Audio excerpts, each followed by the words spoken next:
3, 2, 1. Here we go!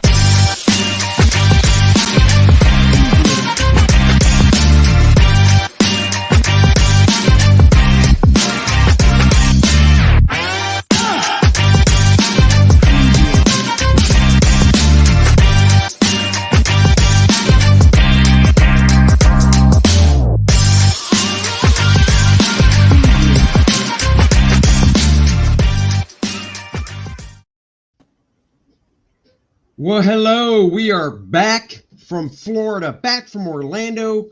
I got back at about 12:45 in the morning last night. Dennis, of course, got home earlier because, as if I didn't drive far enough, I had to drop him off at home as well. I mean, I don't want to say the word selfish, but I'll say the word selfish. I'm just saying, out of a drive that took us probably 8 hours to get there, and because of a stop we made in Atlanta, which we'll tell you about in a bit, that drive back was probably a nice 10 hours. Dennis did his fair share. He drove for about 3. So, wow. Well, it isn't like I didn't offer, but no, Mr. Control Freak. No, I'm driving. I'm not tired. You don't need to touch my steering wheel. Just keep going. Oh. Well, yeah, my car's special. Well, hold on. I'm grabbing your violin. There it is. There's the violin. Oh. So anyhow, we had a really good time, though. We had a fun drive. Hysterics abound, of course. It's funny. My wife's like, how could you drive the whole way? You can't even drive 3 hours to the beach without getting tired. And I'm like, well, I mean, you're boring me. No, I didn't say that. She, when my wife and family and I drive somewhere, she'll usually pass out. My kid's playing something on her phone. So I'm left to my own, which my mind usually goes, well, there's nothing stimulating about driving. Time to go to sleep. And that's when I go, Helen, you need to drive. But Dennis and I talked the whole way. And she's like, how could you talk for 8 hours? And I was like, because that's what guys do. That's what guys do. Right. And my wife was like, oh, God, that would have cut into her nap time. She needs her nap time to drive. That's why I drive. She sleeps. I mean, you guys get in the car. She puts on her little sleep mask, her little earmuff, so she doesn't hear anything. She doesn't even need to do that. All I have to say is, I put on a little Hair Nation, and she's like, oh. And she's out just like that. We rocked it to Hair Nation the whole way. We did do a, down and back. On the way back, we did take a sidetrack to Ozzy's Boneyard for about an hour and a half. Got to say, it got a little old with Ozzy's Boneyard and the music they were playing, so we right back to Hair Nation. Good stuff. I don't think there was one song that they played that I was like, oh, not this again. So it was good. Yeah, I don't know if we even hit a double. We hit some of the same bands twice because we listened to it on the way there and back. But honestly, if we did, it was maybe one double. It was solid. It was fresh. They had some trivia. We had some fun with the trivia. Oh yeah, they did, and it was a hoot. It was a hoot of a drive. And by the way, Dennis, I weigh myself every day. Couldn't do that when we were out of town. My binge eating, is that the right? Yeah, binge. Yeah, binge eating that we did on the trip, because I always let it go out the window. Tacked on a massive 6. 6 ounces? 6 pounds, baby. Holy crap. How did you put on 6 pounds? Oh, that's right. You had dessert everywhere. Dessert, beer, salty food. But see, here's the real test. And, we'll talk tomorrow. So we're going to go see Free Guy tomorrow, which means Wednesday we'll review that. I guarantee when I get on the scale tomorrow, it's about 2 less than it was today. And then by the end of the week, it might be 4 less. And then by a week from today, I should probably be back down to what I was before I left. So it's all water weight. That's what you're really saying. No, it's water. It's other stuff. Let's just say from the famous movie Austin Powers. Oh, I found out who number 2 worked for, and it worked for me. Oh yeah. Well, if you would have had that fireball with the other guys and I, that would have just flushed everything out. You would have been fine. Nope. So anyhow, we on the way back, we stopped over in Atlanta, saw Dan Fraga, Dan Fraga, and had dinner with him and some other guys, Matt Yackey, who was coloring Dan's work. So we met him at Outback Steakhouse, met some other fans there as well. So that was fun. And then we hit the road. But Megacon itself was good. I had a good time, did some sketching, did some autograph signing. We all bought stuff, and we figured, because I know we're both tired, I am at least, that we would just share some stuff. Oh, I never did ask. What time did you get up, Dennis? Usually you get up around 6. Did that happen today? It was 5:55. Oh my God. What the hell? If my alarm didn't go off at 7, you guys, you think I'm joking when I say I get up every time at the same time. Hey, Pop Culture. What's up? Yeah, man, dude, I told you I get up at the same time. I actually, because my back hurt from the trip, I laid on the bed of nails. So at 5:55, I woke up. I was still on them, so I took them off. And then, of course, I did try to get back to sleep. However, my wife thought it would be really funny to come bursting in as soon as I dozed back off this morning and went, "Oh, what are you doing? Oh, are you sleeping? Oh, what are you making me for lunch?" Just like that loud. Serious? Oh. Yeah. See, my alarm went off at 7. And if it wasn't for and I snoozed it a number of times. And the only reason I finally got up is because I had to go to the bathroom so bad. I was like, all right, it's either in the bed or in the toilet. I better get up and go. Yep. Yeah, but we had a good trip. We had a lot of fun, minus the masking. We did not enjoy having to mask up for the whole thing. But with that being said, I mean, we talked to a lot of great people, some fans. We picked up a bunch of subscribers. There were a lot of great people down there. We got to talk to Frank Cho on the way out for a while. That was kind of a hoot. And we were sitting right next to Alex the entire time. He was our neighbor. Alex who? You can't just drop a first name. Alex Saviak. Saviak. Come on, Dennis. Oh, didn't I say that? No, you just said Alex, and people were like, that's nice. Who's he? Wow. No, we sat next to Alex Saviak. Did I get? Yes, we saw PTP. We talked to him for a little bit. His wife showed up on Saturday, so we got to meet her. He came by our booth and did a little filming, so he's going to probably put that up at some point. We had a few people show up wearing their Salamandroid shirts or Cyberfrog shirts, and so we met some great fans of CG. One of them was a couple and their son, their 10-year-old son, flew all the way from Washington State just to meet us. So that was really cool. And we ended up going to dinner with them Saturday night. That was really fun. Great conversation. But yeah, so I sat next to Alex Saviak. So we were next to him.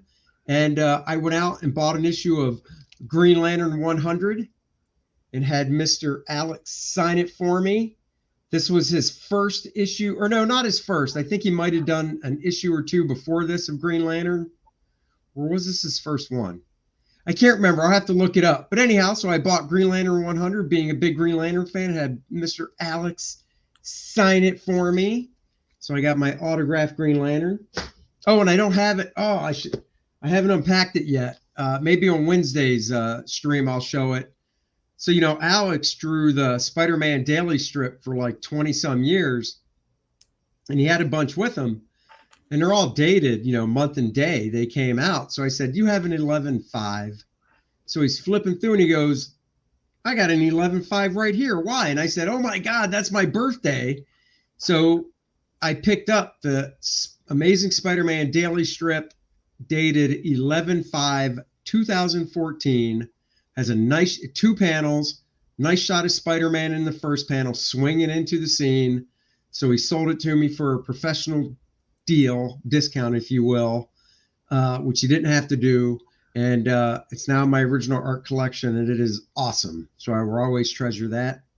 I said, do you have one for December? What's your birthday again? December 10th. I said December 10th, and he goes, oh, I took that day off. And I was like, oh, well, we tried. Yeah, no, on maybe on Wednesday when we're in the studio, because I picked up some prints and some cool stuff. Andy did. We'll show them on Wednesday when we're both together, and because they're the nice, good ones. They had some pretty cool stuff there. Like this.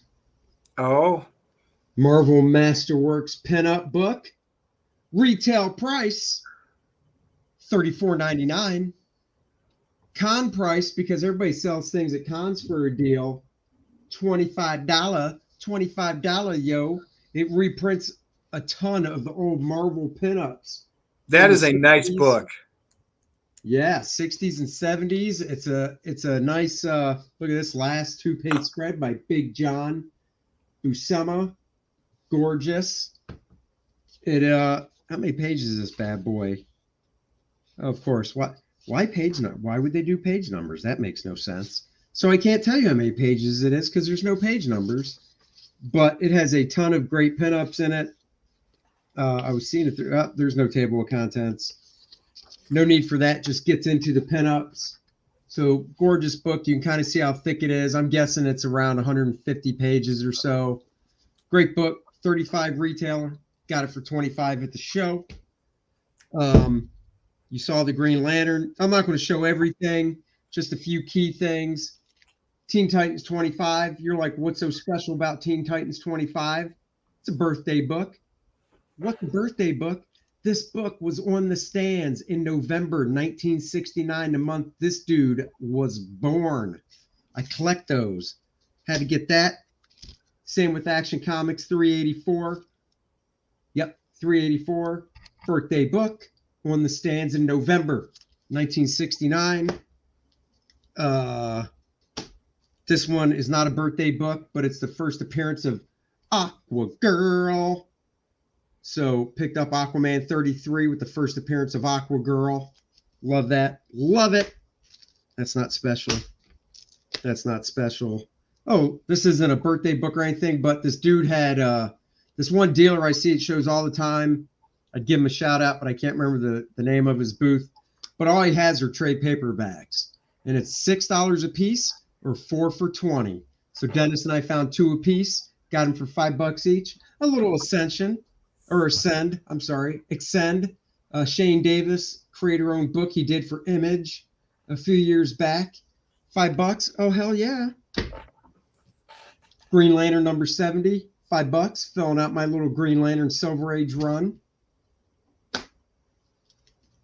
Unlike Dennis, I go cheap. Milestone, X-Men, first appearance of the Banshee. I'll get the original book at some point, Dennis. Don't badger me. I can't help it. I don't need your hate.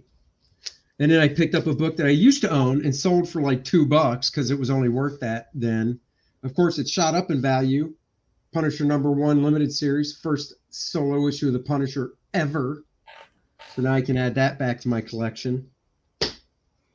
Along with that, first issue of the Punisher series to add to my collection, which I also used to own and sold like a dumbass.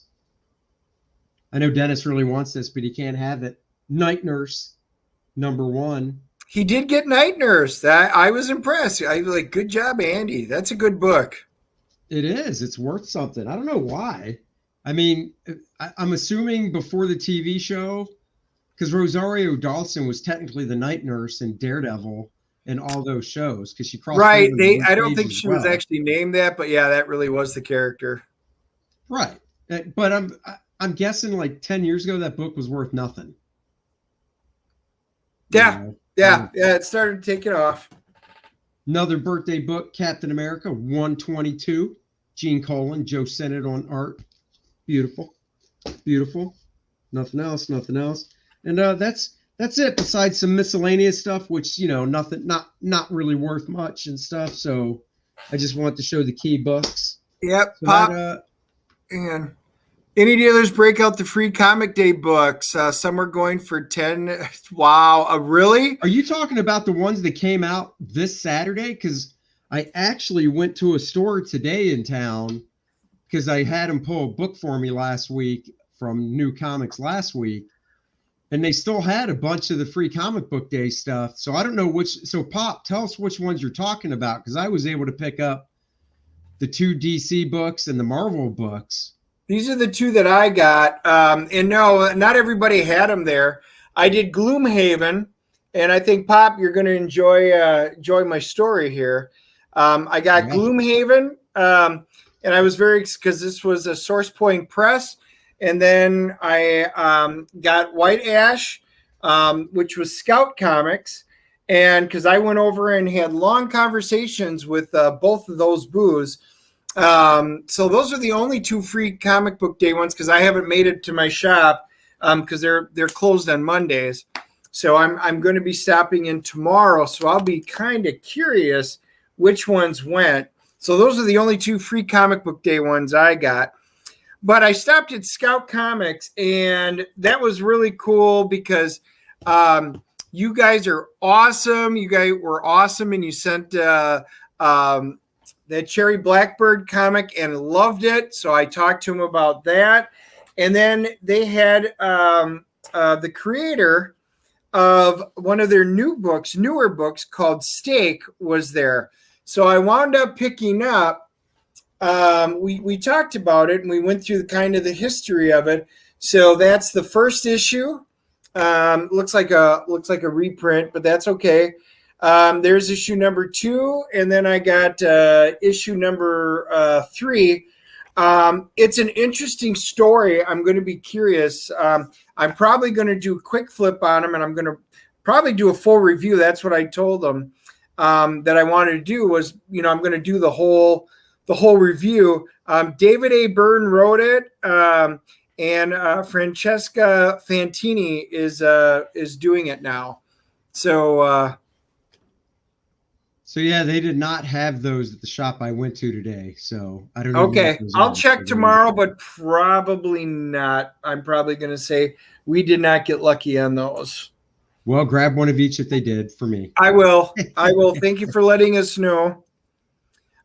This is a book that I picked up. It's under the Black Caravan line, but it's Scout Comics. And it's We Don't Kill Spiders. I already read this. I am absolutely going to do a quick flip on this and a full review right away. Oh my man, I loved the hell out of this book. Matter of fact, I didn't know if they had more issues out, so I had to go back and try and find their booth. This was a truly fun book. It's kind of like Vikings, meets necromancers with a bit of magic in there, and kind of like a whodunit. And it was just a super intriguing story. So We Don't Kill Spiders, when I got done talking to them, was their recommendation. So I absolutely did. They also recommended, based on my taste, Count Draco. It's called Knuckle Duster, also with the Black Caravan label, sold by Scout Comics. You can kind of see they even have their backing board and everything that's in it. This is a sci-fi kind of interesting one. I haven't had a chance to read this one, so I'm going to be curious. Did you count Draco from Scout Black Caravan? Yep. Yep. Okay. Yep.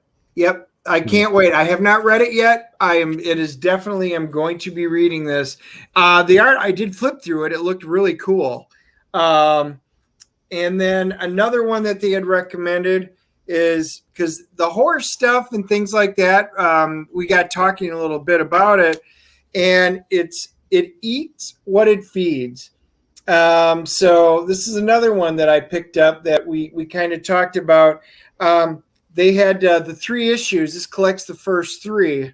Yep, I did get it, Pop. I did. I'm definitely going to give that one a shot because I do love the sci-fi stuff.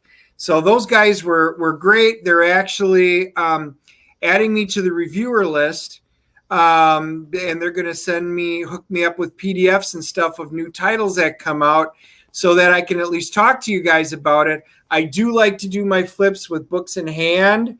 So if it's good stuff, I'll probably just order them and then, do my quick flips that way, but at least I'll have some access to it. Yes. Did Scout? Yes, they did have some box sets there. And we did sit down and kind of discuss the box sets. So their box sets, they had five different titles. And what they do is if they collect all of their books and they give you like a little free card or some little cool thing with it. But if they were up to issue 4, it would collect the first 4 issues, and then you got like a little gift in it. They were up to issue 5, they would collect 5. So yeah, they did have the box sets. I thought those were cool. I hope they sold a bunch.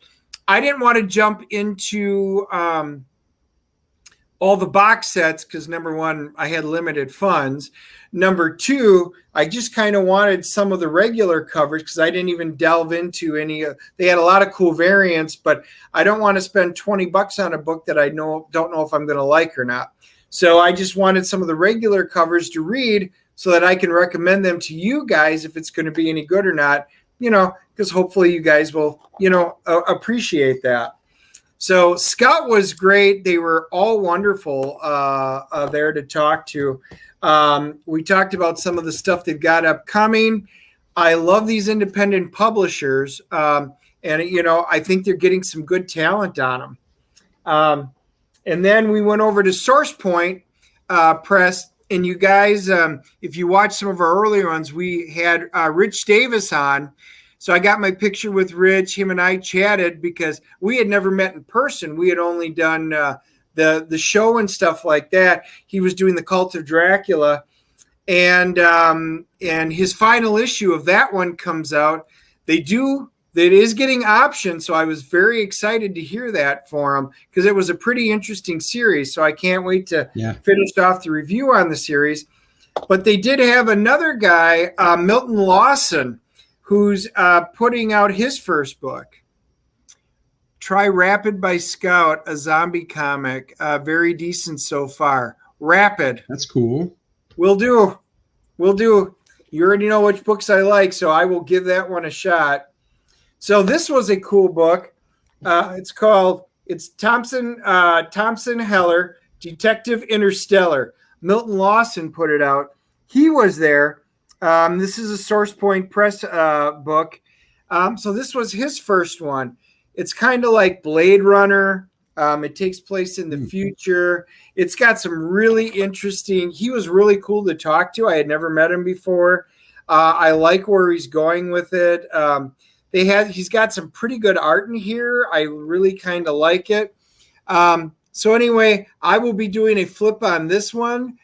This is a great big one. So we'll see. This one's got the potential to be really decent. So anyway, we hit a couple of, like I said, the small press guys, and I love talking to those guys. Absolute was there. I didn't get much of a chance to talk to them. They were kind of busy, so it was kind of a bummer I didn't get a chance to. Right. What are you going to do? It was good, though. Oh, wait. Oh, Rabid. Who's calling me? Oh, Rabid. Oh, started with me. Hard to type. That's awesome. All right. Well, I will check that one out. I did wind up grabbing, they had Marjorie Finnegan, Temporal Criminal. I needed issue number 3, so I snagged that while I was down there. I did swap a few books. So I got Akira number 1. I'm trying to finish off, go back and recollect my run. I got a pretty nice copy of Akira number 1, so I was pretty excited about that one to go back and recollect. I know, you haven't opened it yet. Nope. When are you going to open it? Right now? On the stream? I can if you want me to. I'm going to show a few of the other ones. I got some cool variants. There's my Jean Greys, baby. Look at that. Nice. I know Perillo. I already knew I had the Perillo cover, but it was buy one get one, and it was hard not to. I did get the Tyler Kirkham C2E2 variant. What is up, Eric? Hey, Eric. Hellions. This is another really cool cover, and again, with it being buy one get one, kind of needed to. This was a cool one. Anything with Jean Grey on it as the Goblin Queen, kind of had to do it. I wound up snagging the Omega Man. I needed my Lobo. I did a little short on this one when we were actually at the convention.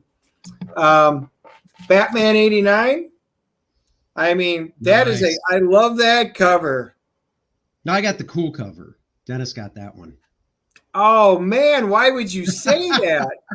I got the regular cover, which only cost me cover price. I just think it's awesome with him with his arms out, the cape and I mean, that's nice.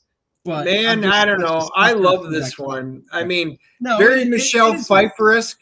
We had a debate about this. This is very much like Michelle Pfeiffer. I thought not everybody does.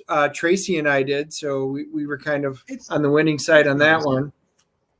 Well, I mean, how do you wait? There was 4 of us talking about it. 2 people agreed, you and Tracy, it is Michelle Pfeiffer-esque. 2 people did not, me and Jason, and yet somehow you're on the winning side of a tie. Yep, because I win the tiebreakers automatically. I don't know. Full screen it. What do you guys think? Full screen it. That seems like Green Bay Packer logic. Oh, it's a tie. We win. I don't know. Don't you guys think that is very Michelle Pfeiffer-esque? I think. No, you're wrong. It's not. See? Yeah, he knows. Well, that's because this was an exclusive. They had it just like this, or for $40, you could get it without the Batman 89. Right. I'm glad you didn't go that. Oh, Pop, seriously? Come on now. Yeah. So there's your tiebreaker, no matter how you look at it. Not really. He's on my side. That's 3-3. Sorry, I still win tiebreakers. Remember, that's the rule. What is this rule that you automatically get the tiebreakers? That's my rule. Well, check out this one. Special edition, one of the old giveaways, Spiderman and Hulk. This is just a cool, fun book. It is one that I do like these. I usually kind of pick up anything X-Men. But, man, advertised supplement to the Columbus Dispatch. I knew for a fact I didn't have this one. Let me full screen that real quick. That is drawn by Sabu Semmel on the inside, the cover. Tilt it so there's not a glare. I'll open it. So there's not. Oh, okay. Because I want to show. Because the thing I really like about the cover is, well, I want to see the cover. There you go. Is the Spider-Man pose? It looks like they either. Because that Spider-Man pose is one that they use for many things. So back in the day, they would pull things for clip art, for advertising and licensing. And the Spider-Man pose and the Hulk pose kind of look like that. So it looks like they just kind of mocked that cover up. But yeah, the inside is Sal. Does it say who inked it? I don't know. I can't read it. Maybe you can find the credits. I'm just very curious. That's one at the same. So I traded a sketch to that guy that Dennis traded some comics for and got that from. And he had a few of those, and I probably should have picked one of those up, but instead I got the 2 Punishers, the Night Nurse, the Aquaman, and I think that was it. But that is a nice looking book. So it is. Here's you can just see one of the inside with the Spider-Man trapped. Oh yeah. Oh, go to the next page. We got to see him press all that rubber off of him. Hopefully it's a big panel. It's 2 pages actually. Oh yeah, there he goes, throwing all that rubber off. Nice. Right? Very nice. So, and it's got that older comic smell, which you just absolutely love. What year was that? The indices, and it doesn't list credits, by the way. I've got to put on the magnifiers. It is 79. Beautiful. It's the year I was born. Yeah, I was double checking. There's no credits. I was checking the back too. So is this what they would consider a special project then? Oh yeah. Yep. Man, Dennis either just glossed over the fact that I said 79 the year I was born, or he didn't hear me. No, I heard you. I'm ignoring it because everybody on this podcast knows that's fake news. Oh, slap a dap a ding dong. He just said that's fake news. Damn. Yep. Slapping me down. What else? So we got to talk to Frank on the way out. Like I said, Frank Cho was there. I grabbed his number 2. I probably have one at the shop, but that's okay. I wanted to make sure I got it. We both love number 1. That was just a fun book. We're going to review that on Wednesday as well. So I know we are going to. Free Guy. So Dennis has homework because I already read it. Actually, I took Dennis's copy when he was walking around the con floor. And in between people coming up to me and sketching, I read it. So yeah, we stopped at Coliseum, one of the stores, and I wound up taking a chance on this one. It's the Avengers. It's the Tech Up Avengers. I wouldn't have normally got it, but everybody was talking. Andy mentioned how good the artwork was. The people in the shop. I mean, this is just really interesting artwork. So I picked it up. I picked it up too. I didn't realize there were 2 covers. I got the other cover, which reflects what I think the guy that did the other cover drew the inside, so it has really nice art. So, yeah, the art is phenomenal on this. And I don't know if the story will be any good, but I'm willing to give it a shot for good art like that. Pop says, "Oh wow, did Frank sign Fight Girls for you?" Dennis was a little too nervous to ask him. He's a little shy. No, not nervous. But I didn't actually go. I didn't get to see Frank at his table. I walked by a couple of times and he wasn't there. And it's okay. I mean, he was there. I could have talked to him, but we were literally leaving Saturday night, the convention. Andy and I had all of our stuff wheeling out, and Frank was coming by and he's like, "Oh, hey." So we stopped and talked for quite a while just on the way out the door. So no, I didn't bust open my comics just to have Frank sign it. I mean, that would have been cool. The funny thing is, whenever I do a show and Frank's there, and this is not a joke, this happens almost all the time. Especially it's weird in San Diego because San Diego is such a madhouse.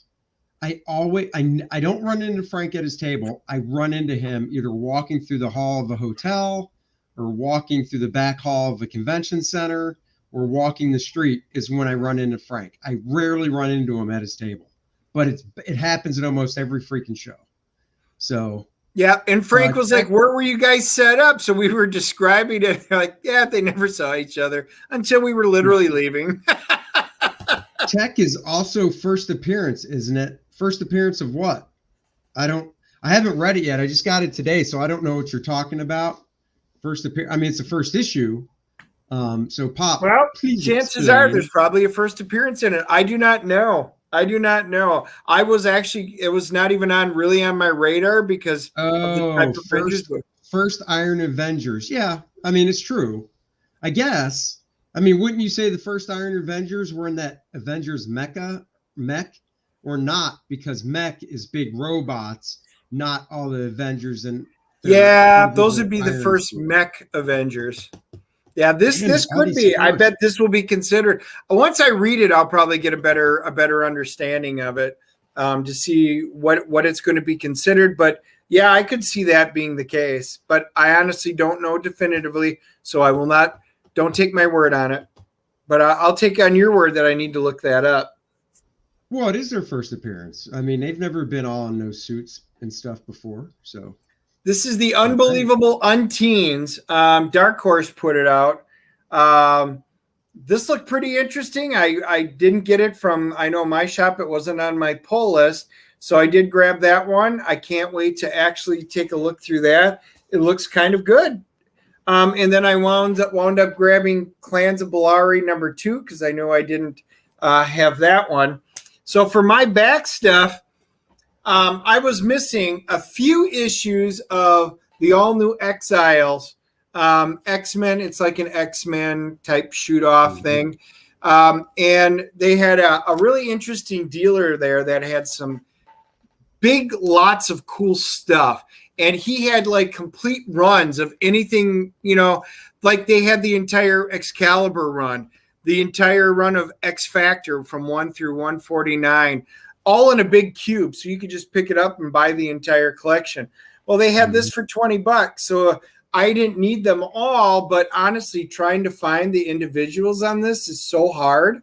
So I thought, what the heck? I'll make it easy. I know I've got a couple of them that I needed.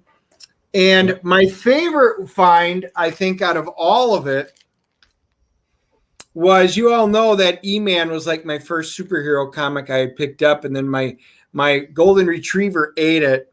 So I've been slowly going back and picking up the original run when she ate all my comics. Well, look at this.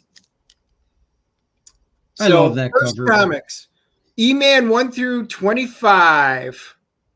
The entire set. Look at that, nicely put together. So for $25, that was a no-brainer for me. I re-got all the second run of the first comics of E-Man, and at some point I'm going to be cracking them puppies out. Oh yes, there were many. Yeah, we're pretty lax when it comes to, we should take pictures of cosplayers, but there were a lot of great cosplay costumes. I mean, male and female, but females always put on a nice show. Joe Staten art, yes, that is Joe Staten art on E-Man. Joe Staten did the art on the very first E-Mans from Charlton Comics before those. So Yep, it's good stuff. Like I said, it's good stuff. And then I got the shirt from a friend of Andy's. She set up her booth, Jennifer. So I wound up getting that. So this is actually a really cool shirt. And I was like, yeah, if it fits me, I'm picking it up. And it did. I mean, it's Baby Yoda. No brainer. If the shirt fits, you must get it. That does not rhyme, but I thought I would try. So we thought we would talk about something else as well. Hold on, I'm just trying to get it here. Give me a second. Wait, and then so I'll why, show you what we're going to talk about. Why are you pulling it up? I would say, guys, Megacon was a lot of fun. I'm glad we went down there. It had a really good turnout. We weren't there on Sunday, but Thursday was a really good turnout. Friday was a good turnout.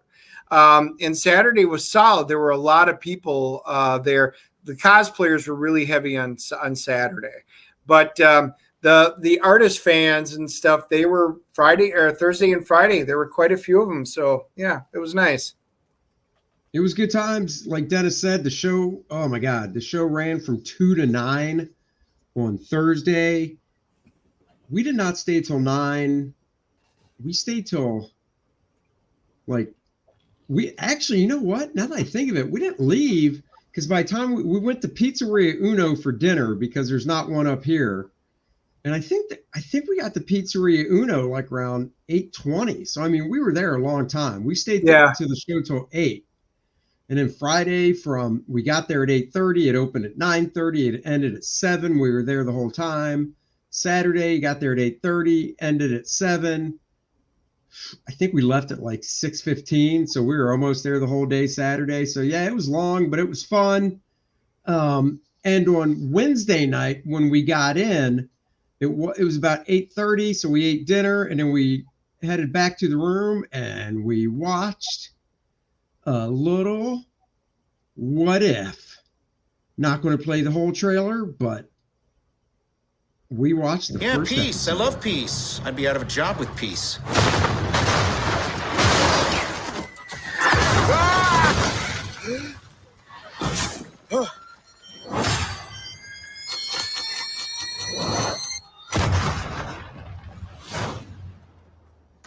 Do we know each other? Oh, yeah. Time.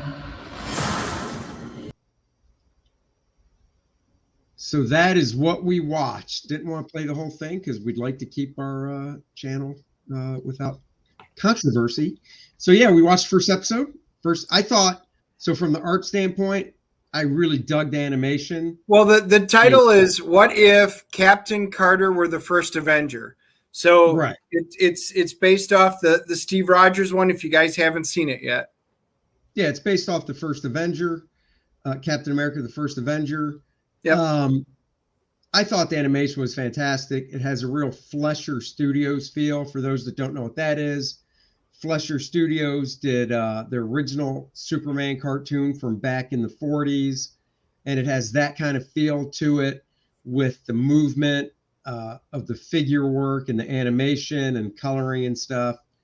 Yeah, I mean, like Dennis said, the story takes place where it starts off with Steve, and he's going to get himself into they're at the lab, and he's going to get into the big device to become Captain America with Howard Stark there and the military and stuff. And not too many spoilers, but something happens where Sharon has to jump into it instead because they've got one shot at this. Right, Dennis? Just one. And thank God Peggy Carter's there. That's right. So she becomes, I really wish she got a little bit taller, it looked like. I want to say that was probably like, I think to me, that really seemed like to be the only physical change with her. She got taller. Maybe she got a little beefier, but not too much. Yep. They kept her feminine, unlike the She-Hulk in the comics. I did like that. It looked nice. So I agree with Andy. The art was fantastic. I loved it. The animation style. I mean, that gives me hope that the entire series is going to be this level of quality. So that's cool. The few issues that I guess that I had was, the story itself wasn't bad. I thought it was fine. I mean, it's basically Steve Rogers. It's literally his entire arc, just like the first Avenger movie, only she's the one who winds up hopping in and getting it. And they don't make her look bulkier. We were both laughing. It would have been really nice when she came out of the cocoon, we'll call it. And if he would have, how Peggy had done the finger on Steve and went, ooh, if Steve would have been able to do that. Except it would have been this. Yeah. I was kind of surprised, honestly, that, she looked the same.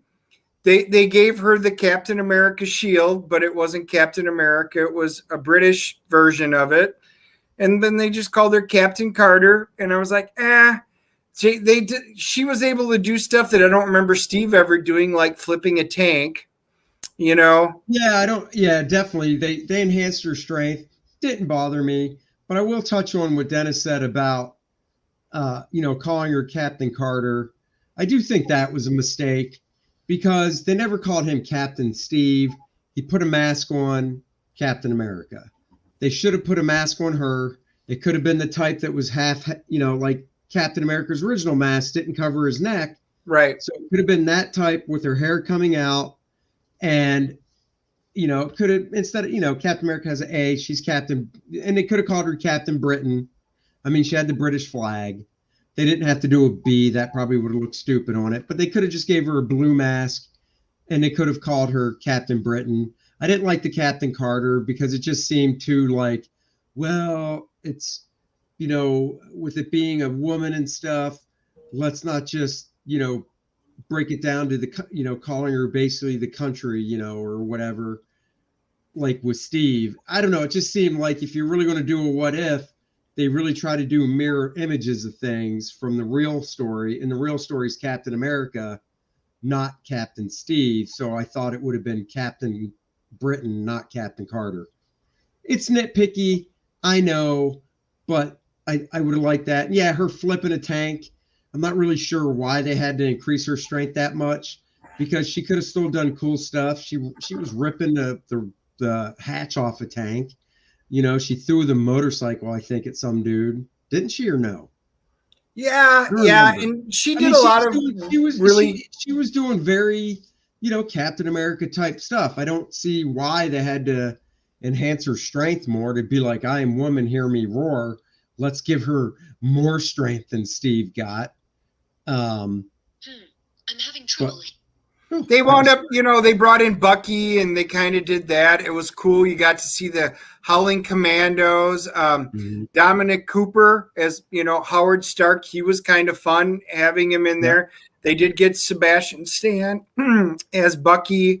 What's his name? The guy, Armanzola, Toby Jones. Oh, right. They had him in there. They had Stanley Tucci. as the Doctor again. So, I mean, you know, of course, Haley Atwell. So they got all of the actors and actresses. Guess they didn't want to pony up. Guess they didn't want to pony up for Chris Evans. Right. They didn't get Chris Evans. They did get Jeremy Renner. What's his name? Jeffrey Wright. He wound up being the Watcher. And of course, Samuel L. Jackson was Nick Fury. Yeah. So they did it. They did it good. I thought the animation was great. Pop culture. The animation I thought was stellar. It was. Like you said, it had a Fleischer cartoon feel, and Fleischer's old Superman stuff from the 40s. I thought the animation was great. I mean, animation alone, it gets snap, snap, snap around the world. Z formation. Z formation. The story in my mind had a lot to be desired. I thought it was okay. But the art was just great. I mean, if the rest of the series is this quality of animation, I'm going to enjoy this because I do love the What Ifs. I've loved every series of What Ifs, from going all the way back, including, you know, like my favorites, you know, the What If Phoenix sagas and stuff, the What If the Wolverine, all that type of stuff. I love these things. And that's why I take everything in these shows with a grain of salt and go, okay, as long as they don't go too woke on us and start doing really stupid stuff, the art alone is on there. So on the CGC grading, I'm actually giving this, I'm giving it a 7.5, mainly because the art was so good that I would probably watch it. Now, the story was okay. The story was like a 5. The animation I thought was like a 9.6. So it's a run of the mill. I don't know if I would buy it. You know, if it came out in Blu-ray, don't know if I would buy this based on this first episode. But the animation alone makes me want to see it, especially on a big. We watched it on the little TV in the hotel room. I really would want to see this on a nice 4K 75-inch. So I bet I'll like it even more. Yeah, and I give it a 7.5 as well. And I think from now on, when we do our CGC ratings, the way we should do it is we should each write them down on a piece of paper and hold them up. Ooh! So people don't think we're influenced. Because as soon as you said 7.5, I was like, damn it, that's what I'm giving it. Same reasons. I thought the art, being an art guy, was just so fantastically good. The story was, you know, it was okay. It was fine. It was just basically retelling Captain America: First Avenger with Peggy Carter. Yep. You know, that's what it was. You know, what if? And you know, in the what if realm of things, they can do that stuff. They can do whatever they want. You know, so you know, it wasn't like mind blowing by any stretch of the imagination, but it was good, serviceable. And, you know, there's a nice little, you know, Howard Stark. Well, I don't want to give it away. There's a nice little twist in it that kind of Howard Stark did that kind of alludes to in the future and stuff. So that was cool, you know, in the present day and stuff. Yep. So, yeah, I give it a 7.5 as well. Yep. Cool. You're right. But I think we kind of agreed on this show. Even when we were watching it, we were like, wow, this looks great. It's all right story. But so, you know, I'm not surprised we agree on this one. But gee, Andy, what are we going to be watching tomorrow? Tomorrow we're going to see Ryan Reynolds' new flick, Free Guy. So we'll review that on Wednesday. We'll review Fight Girls 2 because I read it. So now the pressure's on Dennis to read it. Word. And we'll talk, you know, new comics, of course, and whatnot. And the usual stuff we do on Wednesday. And before we leave, oh, look, what's that? It's First Man 2, Learning Curve. Into phase 2, the next 30 days, the last 30 days of the campaign, 7 backers away from 300 backers. Of course, we want to go higher than that, but let's keep it going, guys. I can only do this with your support, and support means backing it if you haven't. If you have, share it around. 64 pages of the coolest superhero story you will ever read. Here's the trailer. Let's watch it. After kicking the Luke Henry, after kicking Monarch's ass to the depths of space, is back on Earth, and now he's looking to save the world from the Fourth World Foundation. Sure, he had help from Penumbra before, but she's not helping him this time. He's got to face it on his own. He's come for a villain known as Adonis. He'll do it. You'll be there. Back it now. First Man 2. Learning. Oh, yeah. So the campaign is growing. I'm very excited about the success of it. And I want the success to keep going because the better it does, the more free stuff that comes with the book. You're already getting an oversized trading card, a metal bookmark. And tomorrow morning on my live stream, I'm going to be working on the pencils to the pinup, which is the next stretch goal. The print, I should say, the mini print is what it is I'll be working on. So join me tomorrow morning for that at 9:30 because my daughter works at 9 and I got to take her to work. So I'll be coming on later. But there's the double-sided card. There's the metal bookmark that everyone will get. Next up, 6x9 mini print. So remember, guys, only you can help me bring this campaign to the coolest way it can be. So like it, share it, back it, and be a part of the coolest superhero book around. Oh, look at that. There's the link. So it's usually in the description below, but now it's in the description to the side in the chat down there. So please back that. We will be back on Wednesday to see you guys and talk some comics, Free Guy review, and Fight Girls 2 review. Oh, so yeah. Bye-bye, everybody. Live long and prosper. You know it.